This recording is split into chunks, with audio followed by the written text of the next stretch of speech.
За та бүхний энэ өдрийн амар мэндийг айлтгая. Шинжлэх ухаан таны мэдгүн судалгааны нэвтрүүлгийн шинэ дугаар эхлэхэд бэлэн боллоо. Манай энэ өдрийн дугаарын хүндэтгэж өчнөөр Шинжлэх ухааны академийн технологи инкубаторын захирал Бацөх захирал маань оролцож байна. Бидний урилгыг хүлээж авч хүрэлцсэн танд талархал дэвшүүлье. За сайхан зосч байна уу? Сайхан, та сайхан зосч байна уу? Өдөө гадаа явуусаа. За бас өнгөрсөн хагас тань орон нутгаараа жоох явж байгаа гэрлээ. Зуншлага ямар байна? Анжил манай ах чи булган хангаа нутг сайхан байна анжил туслаа. Ашгүй дайрна. Сайхан байна. Тэгэхээр манайх нөгөө шинжлэх ухааны хэлбэршүүлсэн нэвтрүүлэг учраас нэр томьёо нэрээс эхлээд голдоо яваад байгаа. Тийм учраас би таны мэдгүн асуулт, энгийн асуулт танаас асуумаар байна. Та бол одоо Шинжлэх ухааны академийн харьяа технологийн инкубаторын захирал хүн. Тэгэхээр технологи гэж юу юм бэ? Инкубатор гэж одоо юу юм? Технологи инкубатор хоёр нийлээд явахаар одоо юу болоо явчихж байна уу тийм ээ? Нэг энгийн хүмүүст ойлголт өгөхөөр зүгээр сайн байна. Яг ер нь бол одоо технологи гэдэг бол энэ яг албаныхаа технологи дамжуулалтын хуулиндаа ч юм ер нь бол технологи гэдгийг бол оюуны бүтээлийг хэрэглээний бүтээгдэхүүн болгоход чиглэгдсэн хүн техник энэ одоо мэдээллийн харилцан уялдаатай үйл ажиллагааг бол технологи гэж одоо томьёол оруулсан байдаг. Ер нь бол яг технологиг за орчуулвал гэдэг юм уу? Боловсруулах арга зүй гэж үгдэж болно. Одоо бол тийм боловсруулах арга зүй гэж болж байна. Инкубатор гэхэд за инкубатор гэдэг үл өөрөө яг инкубацийн үйл ажиллагаа явуулж байгаа тийм байгууллага бол инкубатор гэж байгаа. Тэгэхээр инкубатор бол одоо бол манайх бол одоо юу гэдгийг хүүхэд одоо нэг бойжуулна гэдэг талаараа ихэнхдээ бидний ойлголт тийм байдаг тийм. Тэгэхээр яг технологи инкубатор гэдэг үл яг төвчлүүл технологи бойжуулна. Л гэсэн үг шинэ технологи бий болгон шинэ технологи бойжуулна. За нөгөө талаараа бол инкубатор гэдэг байгууллага нь өөрөө бол яг энэ шинэ бизнес эрхлэгчдийг одоо нэг доор цуглуулж тэднийг одоо дид бүтцөөхий байр, байшин, цахилгаанаар хангаад, мэдээлэлээр хангаад, тодорхой хэмжээний тоног төхөөрөмжөөр хангаад тэр одоо бизнесийн болон одоо таатай үйл ажиллагаа явуулах тэр орчин нөхцөлийг бүрдүүлсэн тэр дид бүтцөөхий байшин байр талбайг инкубатор гэж ер нь бол одоо яг одоо манай шинжлэх ухааны хэлбэр гэж нэрлэж байгаа. Тийм. Тэгэхээр Монгол Улсын шинжлэх ухааны байгууллага энийг их ажил бодолтой гэж үзэж байна шүү дээ. Тийм ээ. Тийм учраас технологи инкубаторын хүрээлэн байгуулад ингээ явж байна тийм ээ. Энэ хүрээлэн байгуулах болсон шалтгаан юу юм? Яг ер нь бол одоо судалгааны ажлын үр дүнг бодит амьдрал дээр одоо хэрэглээнд гаргахад бол 3-4 үе шат гард туулж байгаа. Эхний үе нь бол одоо суур хавсрах судалгааг одоо буюу одоо эдийн засгийн одоо бүтээгдэхүүн судалгааны ажлын үр дүнг эдийн засгийн эргэлтэнд оруулах өмнөх үе шат. Нөгөөх нь болохоор эдийн засгийн яг эдийн засгийн одоо бүтээгдэхүүн болгож гаргаж ирэх өмнөх үе шат. Тэр үеийн шат нь болохоор яг энэ одоо тухайн бүтээгдэхүүнийг зах зээл дээр гаргахыг одоо боломжийг баталгаажуулсан туршилтын үйлдвэрлэл явуулах хэсэг байж байгаа. Тэгээд дараачаар нь болохоор эдийн засгийн эргэлтэнд оруулах үе шат буюу нөгөө гарааны компани жижигдэнд үйлдвэрлэл явуулах үе шат. Тэгэхээр энэ дундх хэсэг тэр эдийн засгийн эргэлтэнд оруулах үе шат буюу томруулсан үе шатыг бол технологийн инкубатор гүйцэтгэж байгаа. Энэ агуулгаараа бол одоо яг тэр эдийн сүүлийн жилүүд бол бас манай эрдэмтдийн одоо судалгаа хийж байгаа чиг хандлага бол нэг талаас одоо нийгэм эдийн засаг хэрэгцээ хэрэглээ тал руугаа нэлээд одоо харсан тийм судалгаа шинжилгээ хийж байна. Бодит одоо бүтээгдэхүүн болгож гарах тал руугаа. Ийм учраас бол 2017 онд бол анхаа 7 онд бол засгийн газрын 139 дугаар тогтоолоор бол Шинжлэх ухааны академи технологи инкубаторыг одоо байгуулсан төвхтэй байдаг. Тэгэхээр танаа хүрээлэн бол бос хүрээлэнгүүдээс академийн 16 хүрээлэнгээс өөр өөр хүрээлэн харагдаад байгаа юм байна. Бараг одоо хүрээлэнгүүдийн хүрээлэн гэмээр. Ягаад гэвэл тэдний эрдэмтдийн хүрээлэнгийн үр дүн болсон тэр ололтуудыг одоо эдийн засгийн эргэлтэнд оруулах, тэрийг бүтээгдэхүүн болгох юм надад орж ирсэн. Та нараас өөрсдөө шилсэн бие даасан судалгаа хийж байна. Тэгэхээр ер нь танаа хүрээлэнгийн бусдаас ялгарх өөр ямар онцлог байна? Тийм ер нь бол таны саяны хэлдэг нэг л дээ. Ер нь манайх бол яг тэр бусад хүрээлэн буюу бусад эрдэмтэн судлаачдаас гарчсан судалгааны ажлын үр дүнг үйлдвэрлэлд нэвтрүүлэх. Нөгөө лабораторийн төвшөнд одоо туршигдсан тэр технологиг үйлдвэрлэлийн хэмжээнд үйлдвэрлэл явуулах тэр боломжийг баталгаажуулсан тэр технологийн туршил зөвшөөрлөлтийг хийх. Тэгэхээр манай энэ технологийн инкубаторын бусдаас ялгах онцлог нэгдүгээр тэр яг хоёрдугаарт бол эрдэмтдээ үйлчлэлдгээр тий эрдэмтдээ үйлчлэн шинжлэх ухаанд үйлчлэлдгээрээ бол бусдаас та онцлогтой. Ганцхан одоо нэг чиглэлийг бариад одоо аль хүрээлэнгүүд бол тухайн чиглэлийнхээ имийг л одоо судалдаг. Бол манайх бол одоо бүх хүрээлэнгүүдтэйгээ хамтарч ажилладаг. Хүрээлэн дундын одоо хүрээлэн дунд эрдэмтдээ хамтардагаар эднэрийн технологиг бойжуулдаг. Тэгээд манай дээр технологийн тодорхой хэмжээгээр манай тоног төхөөрөмжөд туршигдаад гарч ирж одоо боломжтой нь оюуны өмчээр баталгааждаад тэгээд стандарт тогтоогоо тэгээд одоо зах зээл хэрэглээ нэвтрээд гарч байгаа өөрөө тэр оюуны өмчээр баталгаажаад энэнгээр одоо бусдаас онцлогтой байж байгаа юм. Тэгэхээр энийг одоо манай хүрээлэнгийн анхны захирлуудын тухай амарснаа захирал ойлдгоон тухай асуумаар байна л да. Өөрөө бол одоо 3 дахь захирал гэж миний ойлгосноор юу бодож байгаа юм.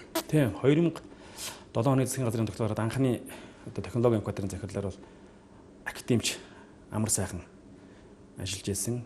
За тэгээд дараачаар нь бол одоо улсын их хурлын гишүүн хүнсэт аж ахуйн сайд байсан. Өөлдгөөс нэг хэсэг бас технологийн квадрын одоо 2 дахь захирлаар бас ажиллаж байсан. Энэ бол одоо 2007-8 оны үе тийм. Яг тийм 2007-8 онд бол засгийн газрын тогтоолгоор яг одоо улсын төсвийн хөрөнгө оруулалтаар тодорхой одоо 40% төрлийн багаж тоног төхөөрөмж нийлүүлэгдээд угсрагдаад одоо өөрөлдөл технологийн квадрын туршилт үйлдвэрлэлийн цехийн тэр бүтээн байгуулалтын ажлууд бол 2007-8 онд явж байгаа үед бол энэ амар сайхан академич өвд гишүүн асан одоо энэ квадрын захирлаар ажиллаж байсан төвхт.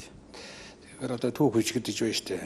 Одоо нин шинэхэн түүх гэх юм да 10 хэдэн жилийн түүх ингээд бичгдээсээс явж байна. Тэгэхээр яг амар сайхан захирал анхны захирлын хувьд одоо энэ хүрээлэнг бий болгохын төлөө яг чухам яг юу хийсэн юм. Мэдээж анх тагшин бол бүх юм дурандаа үржижсэн байх тийм ээ. Тэрийг өөлдгөө яаж байж яаж үргэлжүүлсэн нэг жоохон дэлгэрэнгүй байлaalны ярьж байсан байна. За ер нь амар сайхан академичийн одоо анх засгийн газрын тогтоол цаасан дээр гараад тэгэл тэрийг цааш нь одоо бүхэл бүтэн байгууллага бий болгож авч гаргаж ирнэ гэдэг одоо бүтээн гэдэг бол бас тийм амаргүй ажил. Одоо амар сайхан академичийн хувьд бол бас анхны тамгын сэлж тэр одоо анхны гэрээ хилцээрийг одоо манай ихэнх тоног төхөөрөмжүүд одоо Шанхай үйлдвэрлэсэн намын төхөөрөмжүүд байдаг. Манайх бол өөрөөр хэлбэл туршилт үйлдвэрлэл эрдэмтдээ туршилт үйлдвэрлэлийн одоо цогцлбор хэлбэрээр үйл ажиллагаа явуулдаг гэдгээр бас бус хүрээлэнгүүдтэй бас арай жоохон өөр туршилтааж ин судалгаагааж ин бас туршилт үйлдвэрлэлээ хийдэг гэдэг. Тэгээ энэ туршилт үйлдвэрлэлийн цехийн тоног төхөөрөмжүүд бол яг одоо амар сайхан академич үед зарлага. Амар сайхан академич бол 2007 онд ажилласан. Тэгээд зарлагдаад усын төсвийн хөрөнгө оруулалт зарлагдав. 2008 оноос ахуулаад яг одоо бүтээн байгуулалт ихний үе шат бол яг өөлдгөөг захирлах үед бол тэр тоног төхөөрөмжөд угсарч суйрлуулагдах анхныхаа одоо туршилтын одоо технологийн туршилт төвшрүүлтийг явуулахын төр ажлууд бол яг одоо өөлдгөө захирлах үед бол хийгдээд ингээд амжигдаад ирсэн түүхтэй. Тэгэхээр энэ хоёр захирал маань одоо суурийн нэг мундаг сайн тавьсан бай таарна тийм ээ. Өөрөө бол 2009 оноос хойш энэ хүрээлэнтэй холбогдоод ингээд явж байна. Ингээд танаа түүхийг харж байхад бол 2007-оос 2009 онд нэг онцлогтой 2009-оос 2015 он гэж хэлмээр 15 оноос хойш ч гэдэг юм уу. Ингэж баг хэрвээ энэ 10 хэдэн жилийн түүхийг үйлчлэх юм бол ингээд ийм юм харагдчихсэн шүү. Тэгэхээр яг 15 оноос хойшыг бол одоо өөрөө бол нэвтрэгээс амиж 9 оноос хойш юм даа тийм ээ. Өөрийнхөө одоо их яг ажил авч явах үед байдал ямар байсан одоо энэ хугацаанд одоо юу хийж амжуулав юу хийхин төлөө зорж байна уу гэдэг ч юм уу энэ чиглэлээр. Тэг ер нь бол 9 оноос ахуулаад үндсэндээ яг тоног төхөөрөмж 2007-8 онд өгсөр суйрлагдаад дуусаа 9 оноос бол яг үндсэн үйл ажиллагаа чиглэлийн дагуу тэр шинэ технологи бойжуулах турших тэр чиглэлээр үйл нэлээд идэвхтэй ажилласан байж байгаа. Гэхдээ тэр үед бол өөрөөр инновацийн хууль гэж одоо бол инновацийн хууль 12-нд батлагдсан. За инновацийн хуулийн тухай үед батлагдаагүй байсан. За ер нь бол одоо манай эрдэмтдүүд бол одоо инновац гэдэг юм уу технологи гэдэг юм уу тэр зах зээл үйлдвэрлэлд нэвтрүүлэх яг тиймэрхүү чиглэлийн ойлголт бол 9-10 оны үед бол бас харьцангуй бага байсан. Маш олон патенттэй мөртлөө тэрийг одоо зах зээл дээр гаргадаг уу үйлдвэрлэл нэвтрүүлдэг үү ингээд цаасан дээр ингээ хав дараастай байгаа тэр нь тэгээд одоо ингээд ямар нэгэн үр дүн бүтээгдэхүүн болж гарч чадахгүйгээр дарагддаг.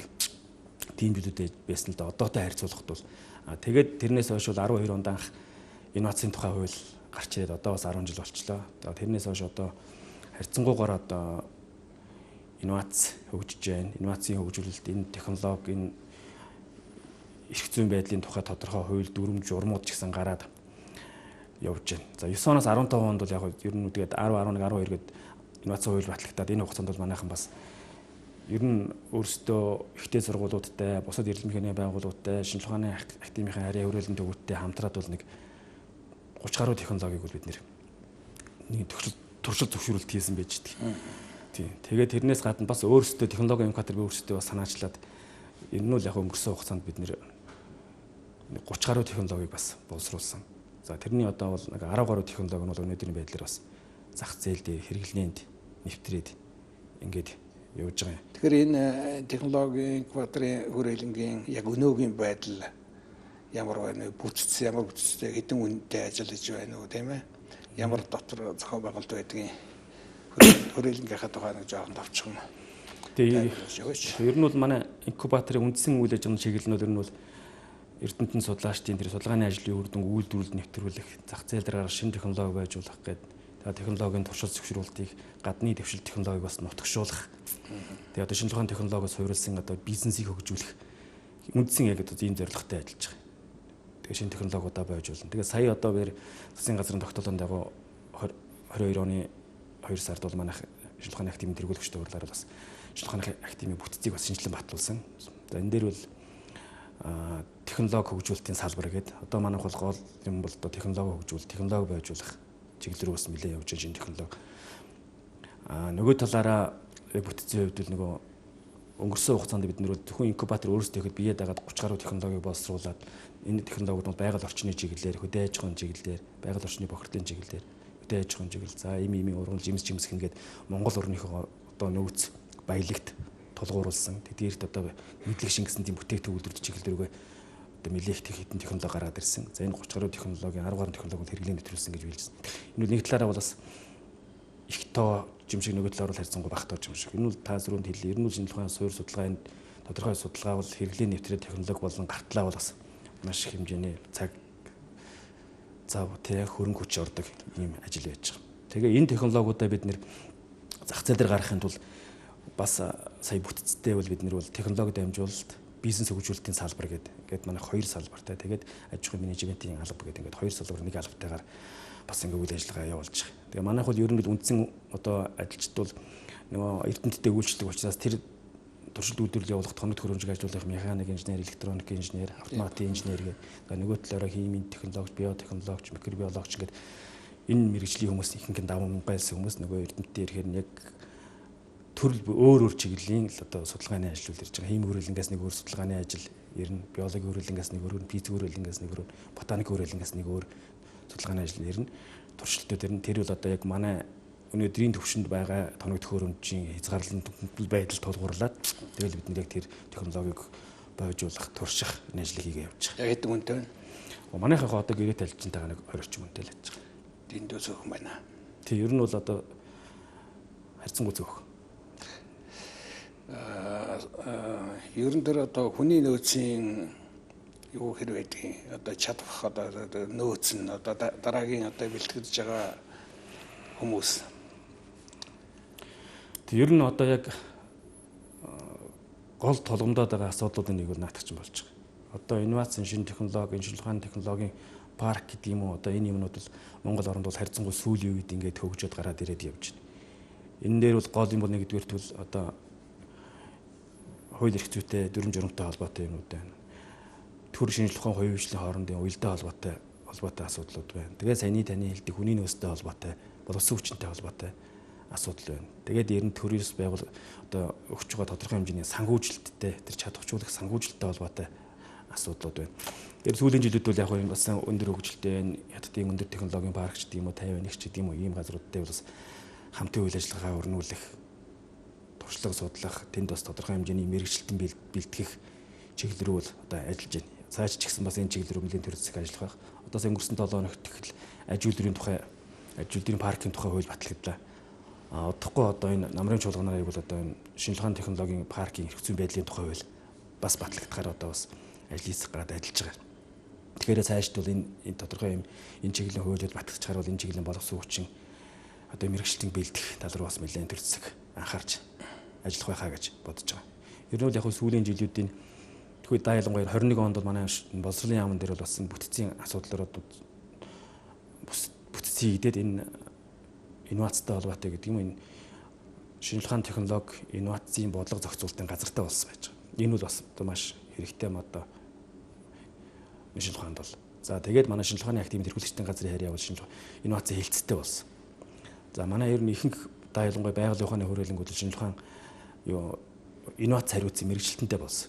Тэгэхээр ингээд бүх шатандаа ингээд инновац хариуцсан мэрэгжлийн бодлогын газартай болоод инновацийн хэлцтэй болоод ингээд доор нь бас тэр үйл ажиллагаа үндсэн үйл ажиллагаа тэр хэрэглээгээ хийх судалгаагаа туршилтаа үйлдвэрлэл явуулах технологийн инкубатор тэгээд яг тэрүүний хэлдэг нөгөө таны түүх үйлчлэл билгийг бол 2009 онтой харьцуулбал өнөөдрийн 20 он бол одоо хөгжил харьцангуй гайгүй явж байна гэж ойлгож байна. Тэгэхээр яг шинжилгээ ухааны академийн харьяа хүрээлэнгүүдтэйг бол ингээ сайхан ажиллаж байна тийм ээ. Тэрүүнээс гадна ихтэй сургуулийн бол их хамтын ажиллагаа өндөр юм байл их танаа хувьд энэ чиглэлээр жоохон тодорхойлж ярил. За манайх ер нь ихтэй сургуулиутай бас хамтын ажиллагаа бол харьцангуй бас сайтай. Ер нь бол жил болгон манайх одоо ихтэй сургуулиудтай ханддаг. За энэ жил танаа дээр одоо манай энэ тоног төхөөрөмжүүд дээр манайх ийм одоо тоног төхөөрөмжүүд байна. Одоо байгалийн гаралтай бол ийм одоо бид нэр үйл ажиллагаа явуулж чадна. Амьтан урмлын гаралтай бол ийм бид нэр туршилт хийхэд боломжтой тоног төхөөрөмжүүдтэй энэ дээр хамтарч ажиллах тоног төхөөрөмж туршилт судалгааны ажил төслүүд юу байна гэд бид нар бол аль биесээр албан бичгээр хандаад тэгээ явдаг. Тэр нь бол шинжилгээ ухааны технологийн их сургууль, Монгол Улсын их сургууль, хөдөө аж ахуйн их сургуулиудын харьяа хүрээлэнгүүд байгаа. Дамаал эмнэлгийн хүрээлэн, мал аж ахуйн хүрээлэн гэдэг юм уу, ургамал хамгааллын хүрээлэн гэдэг. Эднэртэйг бол бас маш нэгт харилцаатай одоо хамтарсан туршилт судалгаа хийх, хамтарсан технологийн бойжуулах чиглэлээр бол хамтарч ажилладаг. Тэгээ бид нар бол өнгөрсөн хугацаанд ер нь ихтэй сургуулиудын бас нэг 40 миллион гаруй технологиудын хамтарсан туршилт зөвшөөрлөлтийг бол хийсэн байгаа шүү. Технологийн дээд сургууль байна. Их мэдчилэн сургуулиуд.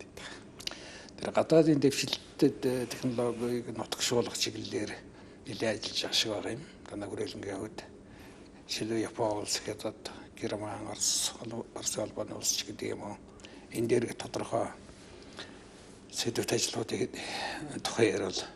Ер нь бол одоо манай эрдэмтдийн гэдэг юм уу нэг гол үүрэг бол энэ нийгэмд тулгараад байгаа тодорхой болгоомжтой асуудлуудад бас технологийн шийдэл болж өгөх бидний нэг бас гол үүрэг.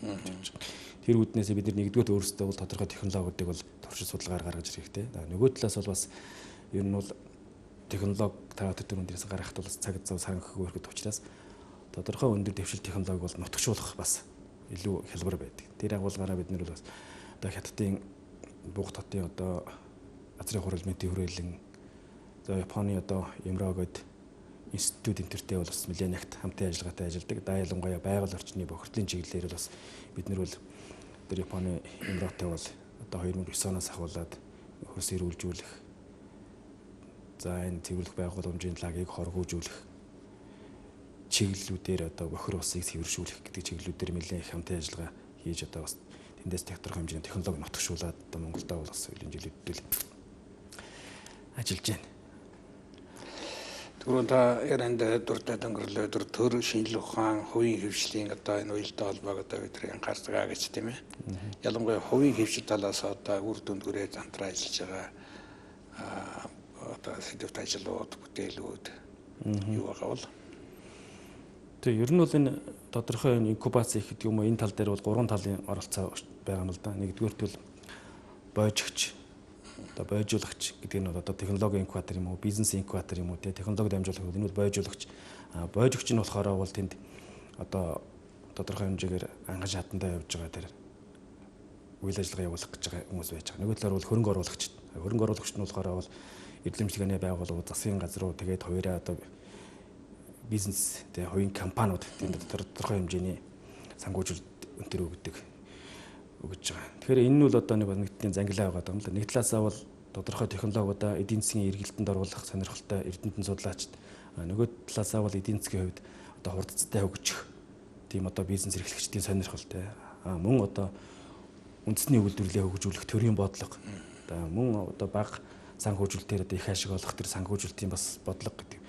Энэ бүгдийг бол бас тодорхой хэмжээгээр энэ зангидж гэдэг юм уу одоо ингэж гүүр болж ажиллах нэг хэсэг нь бол одоо манай технологийн инкубатор гэж харж Ер нь бол. Тэгээ одоо бол хувийн хвшилтэд бид нэр бол одоо оюуны патентуудаа одоо тэр одоо тодорхой технологийн төвшүүлэлтээр гараад оюуны хэмжээр баталгаажсан тэр технологиудаа бол тэр бол нэлийн олон компаниудад хамтарч ажиллаж байгаа. Явлангуяа байгаль орчин, хөдөө аж ахуйн чиглэлээр бол энэ чиглэлээр бол одоо 3-4 компанитай бид нэр бол бас хамтраад ажиллаад явж байна. Хувийн хвшлийнхэнтэй. Одоо хөдөө юуны Монголын үндэсний худалдаа авчрын танхимтай бас хамтын ажиллагаатай тэр дагуугаар нөгөө тэднийхээс одоо ямар технологи тэр манай үндэсний үйлдвэрлэлийн хэрэгтэй байна. Тэд тал руу бас нэлээд хамтарч ажиллаж байгаа. Ер нь цаашд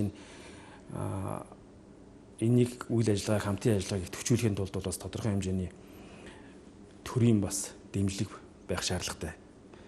Тэр шинжилгээ ухааны эрдэмтэн судлаачдаас авч дэвшүүлж байгаа дэвшилт технологиг авч хэрэгжүүлж байгаа, нутагшуулж байгаа тэр инновацийн бүтээгдэхүүнийг авч хэрэгжүүлж байгаа тэр аж ахуйн нэгжүүдэд төрөөс бас дэмжлэг үзүүлдэг санхүүгийн, хөрөнгө оруулалтын, татварын гэдэг юм уу те тэр дэмжлэг тэр аж ахуйн нэгжүүд үзүүлдэг байх шаардлагатай байж байгаа. Тэгвэл одоо мэдээж аж ахуйн нэгжүүд бол бас одоо шинжилгээ ухааныхантайгаа эрдэмтэн судлаачдтайгаа илүү их бас ойр дотн хамтарч ажиллах боломж бүрднэ гэж харж байгаа. Телевиз бол Улаанбаатар нэртэй Улаанбаатарын телевиз. Тэгээ таны тэр хөрсний талаар гэсэн нэг ярилцлагыг уншиж ирсэн юм аа. Энэ дотор бол Улаанбаатарын хөрсний талаар бол одоо маш гоё задлан шинжилсэн нэг тийм үгэнсэн баримттай гоё гаргалгаатай тийм ярилцлага өгсөн байсан. Энэ чиглэлээр жоохон соёо гэж бодож байна. Тэгээ ер нь Монгол улс хөрс хамгаалах ямар бодлоготой улс юм бэ? За ер нь 2017 онд баха одоо хөрс ерөнхийлөгч ерөнхий сайд багтаа бол жил бүрийн 5 сарын 17-нд ямарсан хөрс хамгаалах өдөр гээд энэ засгийн газраас нэг юм тогтоол гарч байсан. Ер нь одоо хөрс хамгаалах тийм бас тэр төрийн бодлого гэдэг юм шийдвэрүүл нэг харьцангуй бага байгаа. Сүүлийн жилүүдэд бол ерөнхийдөө хот суурин газар бол энэ үйлдвэржилт, хотжилт тэгээ хүн амын нягтралтай холбоотой бол хот суурин газруудын хөрснөө маш ихээр бохирдож байна. Хөдөө орон нутгад бол уул уурхайтай холбоотой, бэлчээртэй холбоотой хөрсний дороотл, бэлчээрийн дороотл маш их болж байна. Миний хувьд бол өмнө физик технологи хөрөлөнд ажилладаг байсан. Тэр үедээ бол энэ Улаанбаатар хот энэ Дархан эрдэнтийн томоохон хот суурин газруудын энэ одоо бас эрүүл амьдрах орчин нөхцөл алагдаад байна гэдэг асуудлын хүрээнд бол хөрсний бохирдын тархалын зураг гарч ирсэн. Хүн дортой металлууд хаана ямар газраа янгийн бохирдол болон хүн дортой металлуудын төвшөрөгдөх хэмжээнээс илүү гарсан байна гэдэг. Тэгээд тэрэн дээрээ тулгуурлаад одоо сүүлийн одоо жилүүдэнд экваторын захирал болсон суурьны хөрс ирүүлжүүлэх одоо тодорхой хэмжээний тийм эрүүл амьд бактерийн ашигтай бичлэгтийн технологиг бас судлаад одоо энэ бүтээгдэхүүнийг бол бас 2009 оноос хойш одоо цэвэрлэх байгууламж, харьгаа цэвэрлэх байгууламж гэдэг юм уу аялал жуулчлалын газрууд дээр туршаад тодорхой мэргэжлийн эрдэмтдтэй хамтраад үр дүнгийг гаргаад одоо бол бүтээгдэхүүн болоо зах зээл нийлүүлж байна л да. 2015 онд чинь одоо нөгөө инновацийн хуулийн дагуу эрдэмтний байгууллагууд дэргэд гарааны компани байгуулах журам багт байгуулагдсан гарсан. Тэгээ тэр журмын дагуу бол манай тэр анхны одоо гарааны технологийн инкубатор гэдэг анхны гарааны компаниг бол байгуулад тэр нь микробиологи биотехнологийн чиглэлээр үйлдвэрлэл худалдаа явуулдаг.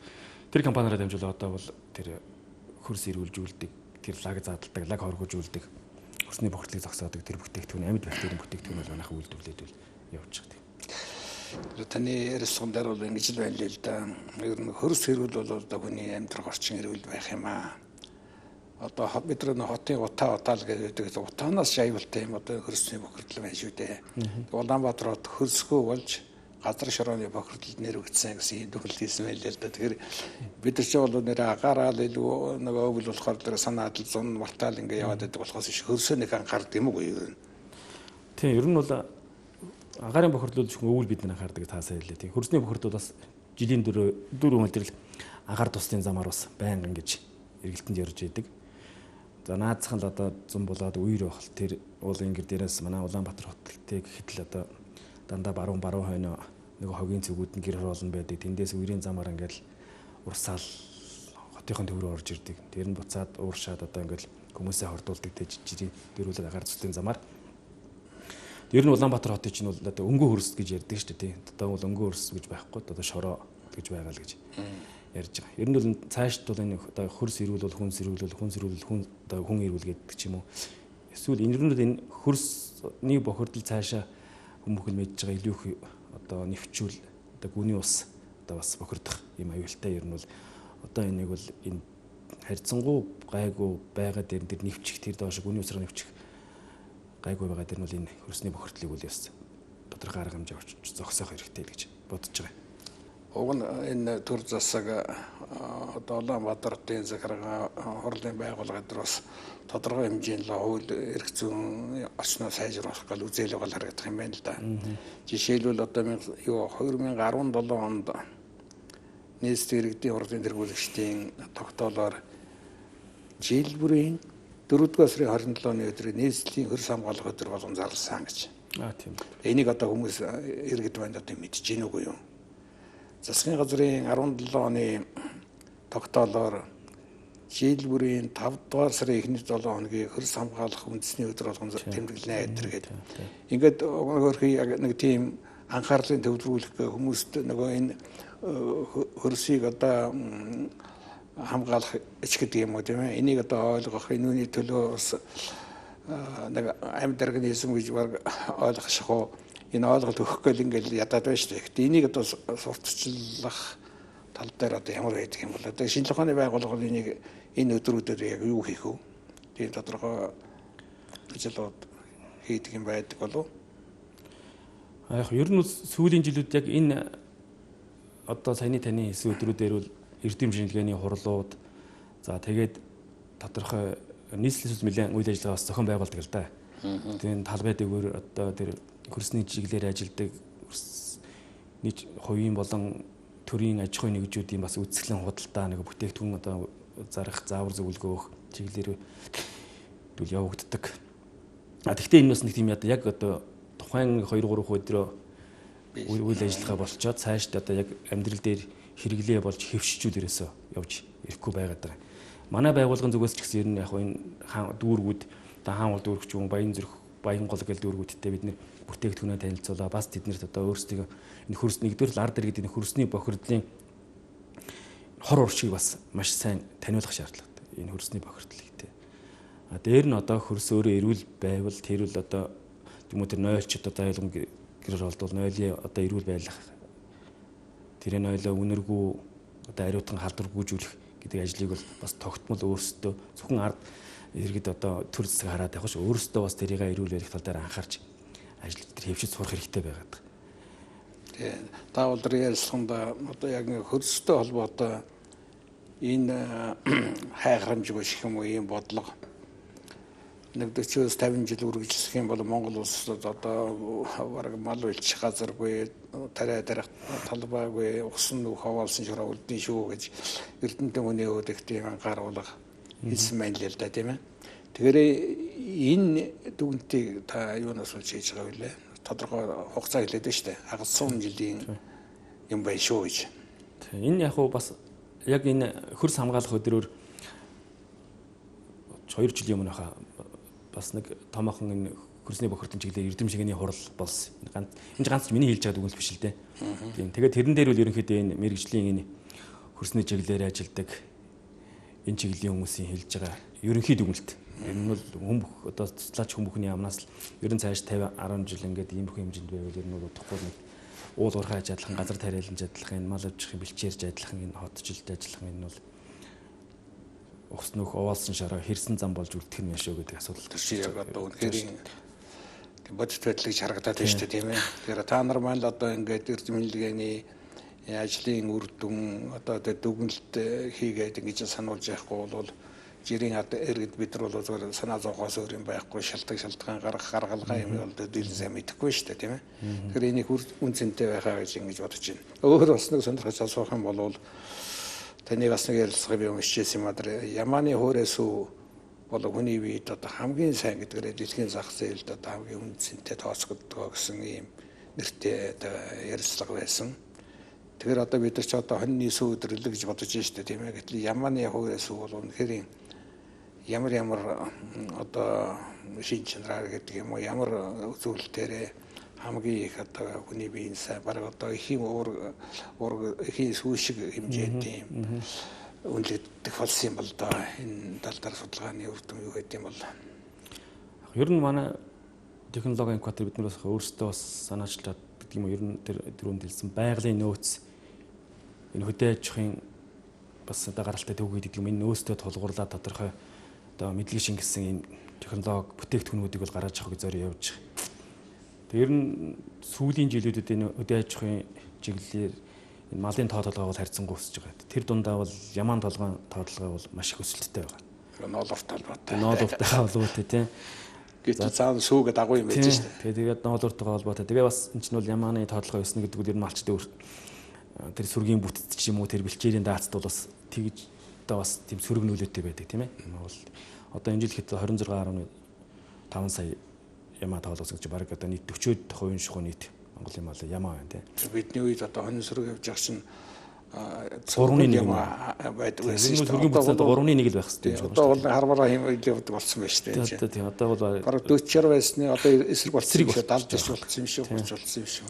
Тийм болчиход байгаа. Тэгээ энэ чиглэлээр бас ер нь ямааны сүүч өөрөө судлаад үзэхээр бол маш их онцлогтой зүйл дээ. Цаас хэлдэ ер нь бол эхийн сүйтэй хамгийн ойрхон тийм шин чанартай сүү. Тэгээд энэ бол одоо яг зарим шинжилгээ ухааны үдэн сүлдэр тосны бөмбөлгөн гэдэг юм уу одоо жижигхэн байдаг учраас хүний биед маш шингэцтэй тэр нялх хүүхдэд настай хүмүүс гэдэг юм уу тэр нь одоо тэгээд ер нь одоо биеийн тэр дархлаа солидат юм уу тийм хүмүүсийн төр эмчилгээний зурмаар хэлэхэд маш ихсэн.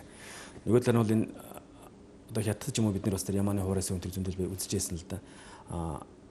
Авчираад харьцуулаад судлахаар бэлчээрийн Монгол ямааны сүү өөрөө бол онцлогтой. Одоо бэлчээрийн Монгол ямаа чинь 200 гаруй 2600 гаруй ургамал эдгээс 600 гаруй эми ургамал гэж.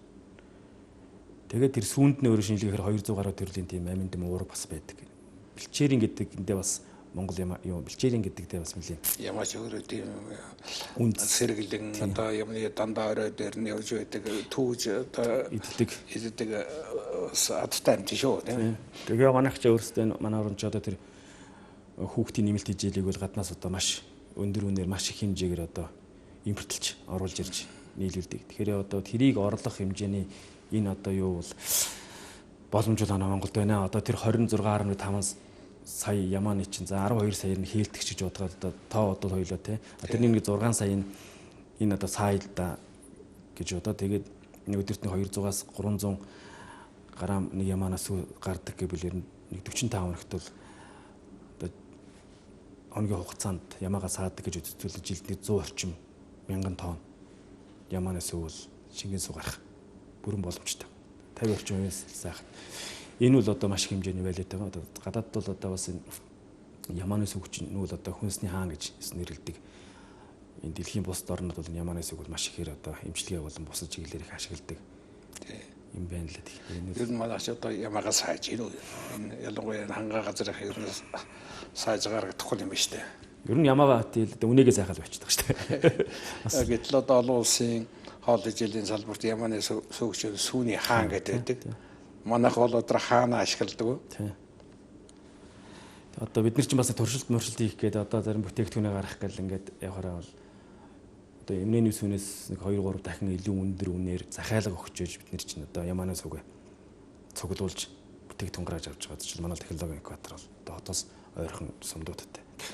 Тэгэхээр одоо энэ цааш тэр зэцгээс одоо энэ сая 2-3-7 хоногийн бол бас энэ хүнсний чиглэлээр энэ төр зэцгээс бол бас нэлээд дөрвтэй арга хэмжээнүүд авахар бас эхлээд явж байгаа шүү. Тэрэн дотор бол сүүс хүн бүтээгдэхүүнийг одоо Монголд хангах чиглэлээр л харин нэлээд дөрвтэй бодлогод тусгацсан гэж юу харж байгаа. Тэгээд тантай уулзах энийг асуух гэдэг байхгүй юу?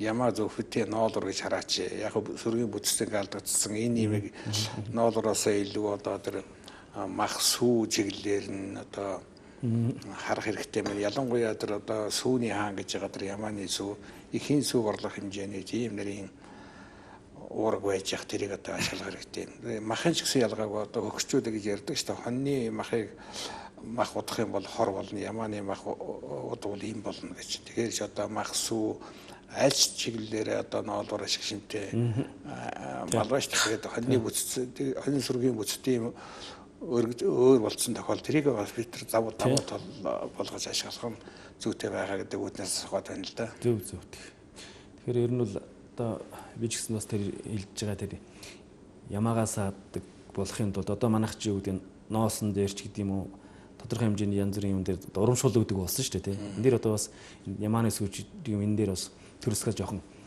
хөшүүрэг бодлого бас байх хэрэгтэй юм болов ямаагаа саадаг болох. Тэгээ хэрвээ ингэвэл одоо тэр чин төр засгийн хувьд, эдийн засгийн хувьд ч нэг малчтын хувьд ч гэсэн өөрсдийнх нь ашиг орлого одоо бас зөвхөн одоо нэг 4 сарын хөл 5 сарын хүлээгээл ноолоор хүлээгээд байхгүй. Тий. 7-8 сардаа сүүгээрээ бас тодорхой хэмжээний ашиг орлого олдог. Намар нь одоо саний хэлдгээр бас жоохон хөшөө хөвөрийн одоо бойлоод бас мөнгө олгочдөг. Ингээд нэг жилийн дөрөвлөл эдийн засгийн хэрэглэнд оруулах боломж бас зөвхөн ямаанд тэрний нэг том юм дээр хуурайсуу. Олон улсын төвшөнд хуурайсууны үйлдвэрлэл ямар байд юм манад ямар байгаа юм. Олон улсын төвшөнд бол хуурайсууны үйлдвэрлэл бол ер нь ямар нэгэн үйлдвэрлэл өндөр хөгжсөн юм байлээ. Ер нь хятад одоо бич үзэжсэн одоо бусад одоо Европын орнууд үзэжсэн. За Япон бол одоо манай ямааны хуурайсыг бол маш ихээр экспортлж одоо авъя гэж одоо хүсэл тавьдаг. Тэгвэл одоо манайхаа хамгийн бол энд үйлдвэрлэлээ явуулж тэдний хүчин чадлыг хангах хэмжээний боломж бол одоохондоо байхгүй. Зүгээр хуурайс өөр одоо үйлдвэрлэлээд явуул зөвхөн дотоод биш гадаад бол энэ бол одоо валютаар хэмжигддэг үнцэнтэй. Ийм одоо сайхан бүтээгдэхүүн байна да. За гацх сахирал маань одоо бидний урилгыг хүлээж авч манай судалгаатгон нэвтрүүлэгт оролцсон би одоо баяртай байна.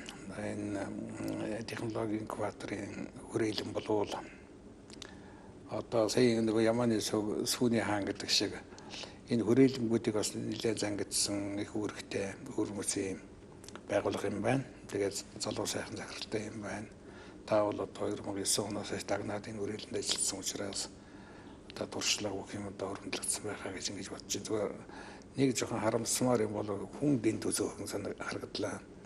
Энэ бол ингээд технологийн өөрчлөлт тэр бүхний даахтар санхүүжил тэр технологийн хурдц шинжилгээ юмуд нь одоо хэрэг байдаг юм бол даа гэж жоохон санаа зовж ингэж сууж байлаа. Гэхдээ бие даасан хүрээлэн болгоно гэдэг чинь өөрөө төрийн том бодлого байна. Энэ чиглэлээр явах юм байна. Эргэцсэн үед бол их сайжирч ойрхон бас тийм боломжийн одоо хууль эргэцсэн юмнууд гараад байгаа юм байна гэж ингэж харлаа. Ингээд та бүхний эрдмийн ажилд амжилт хүсье. Баярлалаа. За баярлалаа. Одоо бас энэ таас хэлээ. Ер нь бас сүүл эргэцсэн хувьд бас харьцангуй бодлогууд сайн гарч байгаа. Нөгөө талаар нь одоо бас манай салбарын яам бас энэ инновацийг хөгжүүлэх энэ судалгааны технологийн парк, технологийн инкубатор, эрдэмтдийн судалгааны ажлын үр дүнг үйлдвэрлэлд зах зээл дээр нэвтрүүлэх тал дээр бас нэлээд эрчимтэй анхаарч ажиллаж байгаад бол бас одоо эрдэмтэд буюу одоо манай технологийн инкубаторын хамт олонч бас их баяртай байдаг. Ер нь энэ засгийн газар одоо бас тэр анх гарч ирж байхдаа тэр дөрвөн зорилтын дээрээ бол бас одоо ерөнхий сайд хэлсэн байдаг. Тэр уул уурхай зөвхөнгээс хамааралтай энэ одоо эдийн засгийн бүтцийг уул уурхай хүчтэй байх үед нь шийдэл олё. За энэ шийдлийг олохын тулд бол шинжилгээ ухааны технологи, инновацийг хөгжүүлэхийг одоо бас гол зорилгоо болгоё гэсэн одоо тэр зорилгоо болгон дэвшүүлээд явж байгаа. Тэрэн дээрээ болохоор шинжилгээ ухааны актив болон за инновацийн хүрээлэнгүүдийг нэгтгэсэн кластерыг бий болгож нэгтгэн ажиллая гэд явсан. Одоо тэр шинжилгээ ухааны кластер гэдэг одоо бас тодорхой том байгууламж бий болоод энэ хөрөл зөвх ерөнхий сайдын санаалжтай бий болоод маш их эрчимтэй хөгжиж байгаа. Тэр кластер бий бол манай судлаачд бол одоо яг одоо шинжилгээ ухааны парк гэдэг юм уу тэр үндсэн үйл ажиллагаа зорж байгаа чиглэлийн дагуу хүрээлэнгүүд яг нэгдсэн одоо бусад хүчингүй орнуудын жишгээр нэгдсэн нэг дор үйл ажиллагаагаа явуул тэр стартап компаниуд нь тэр эрдэмтэд судлаачд нь ингээд нэг дор ажиллаад ингээд үйл ажиллагаа явуулах юм сайхан нөхцөл боломж бас бүрдэж байгаад бол бас их одоо баяртай байна. Эсвэл ер нь улс орны хөгжлийг бол одоо зөвхөн уламжлалт байдлаар хасаа илүүтэй дэлхийд хөлний илүүж явахын тулд шинжилгээ ухааны технологийн энэ хөгжлөөс хоцрохгүй болжгүй за төрүүлэх нь хаашаа ямар ч байсан нэг зэрэгэмжээ яваад байвал нэлээд боломжтой л гэж харагдаж байна. Тэгэхээр бол энэ төр шинжилгээ ухааны хувийн хөгжлийн энэ гурвалжин бол хамгийн суур байх гэж ингэж бодож байна. Тэгэхээр төрийн бодлого явж байна. Хувийн хвшил бол харьцангуй бас өндөр байх шүү. Тэгээд тэр дунд нь одоо шинжлэх ухааны байгууллагын ийм хүчтэй бие даасан бүтцүүлэг явж байгаад нүгээр баяртай байна. За тэгээд өнөөдрийн манай нэвтрүүлгээр бол бас тодорхой хэмжээний шинжлэх ухааны танин мэдхийн хэлбэршүүлсэн юм ойлголтуудыг авсан байх гэж бодож байна. Та бол өөрийнхөө хүрээлэнгийн талаар бас тодорхой мэдээлэл өглөө гэж баяртай байна. За өнөөдрийн манай судалгааны нэвтрүүлгүүгээр жаргаж байна. Тэгээд дараагийн нэвтрүүлэг хүртэл түр баяртай.